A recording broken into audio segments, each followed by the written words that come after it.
নমস্কার, আমি গণেশ সাধিকা রাজশ্রী আবার চলে এসেছি আপনাদের সামনে এ সপ্তাহের নতুন একটি এপিসোড নিয়ে।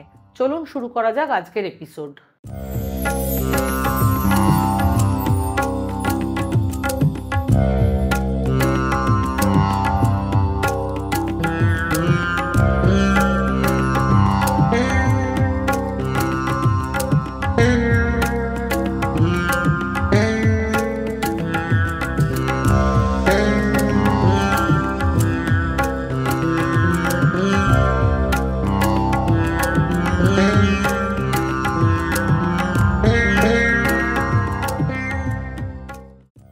জ্যোতিষশাস্ত্রে তুলসী পাতা দিয়ে করা যায় এমন নানা টোটকার কথা উল্লেখ আছে। এই ব্যাপারে আমরা কম বেশি সকলেই জানি। শুধু তুলসী পাতাই নয়, তুলসী মঞ্জুরিও পুজোর কাজ তথা টোটকার কাজে প্রচুর উপকারে আসে। জ্যোতিষশাস্ত্র মতে তুলসী মঞ্জুরি দিয়ে করা কিছু টোটকা আমাদের জীবনের নানান সমস্যার সমাধান করে দিতে পারে।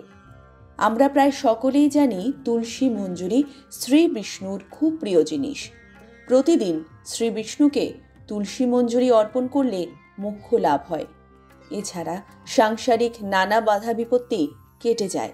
খুব অভাব অনটনের মধ্যে দিয়ে দিন যাচ্ছে, শুক্রবার করে মা লক্ষ্মী দেবীর চরণে তুলসীর মঞ্জুরি অর্পণ করুন। পরপর কয়েকটি সপ্তাহ এই টোটকা পালন করুন। কথিত রয়েছে, যে বাড়িতে তুলসী গাছে প্রচুর পরিমাণে তুলসী মঞ্জুরির ফলন হয় সেই বাড়িতে দেবী লক্ষ্মী বসবাস করেন।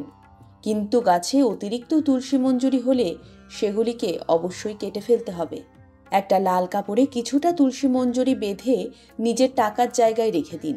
এর ফলে বাড়িতে ধনবৃদ্ধি হয়।